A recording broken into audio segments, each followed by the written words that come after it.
Meantime, hundreds of people protesting President Trump's policies in front of the Minnesota State Capitol in St. Paul today. It's one of hundreds of so-called hands-off rallies scheduled across the country and around the world.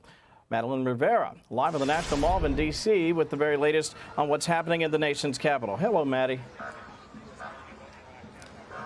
Hi, good afternoon, Kevin. Well, event organizers had hoped that this would be the largest single-day protest against the Trump administration since President Trump retook office in January. And I can tell you there are thousands of people here from across the country. I want to show you a little bit of the crowd right now. You can see right here, if my photographer Dartise pans on over here to see a little bit of the crowd, you can see people here walking out. They're carrying their signs, things that say resist. They're carrying their flags. The crowd has remained peaceful, but man, these people are fired up. They are angry, and they've been very vocal about their frustrations. They're accusing President Trump and Elon Musk of a billionaire takeover. They're accusing them of shutting down America for parts, shutting down Social Security offices, firing federal workers, all they say to benefit the billionaire class. There are several groups here, civil rights groups, labor unions, climate organizations. Democratic members of Congress also spoke today, and they are hoping to take on a sharper message that they hope will be effective and resonate with voters as they try to come up with a strategy, an effective strategy to counter the Trump administration. Here's Congressman Jamie Raskin.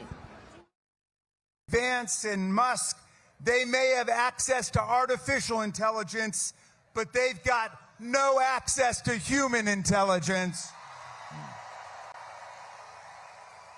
These founders of the Dark Enlightenment, as they call themselves, are no match for the founders of the actual Enlightenment. And you know, Kevin, these protests are happening across the country, but I spoke to one attendee who said she traveled from Boston to be here in D.C. so that she can deliver a message directly to the Trump administration. She thought that that would be more effective, but I have to say, Kevin, President Trump is not here, of course. He's in Mar-a-Lago. Back to you. Yes, he is. Madeline Rivera, who has a great deal of experience covering protests like that. Be safe, of course. Thank you so much for your time today.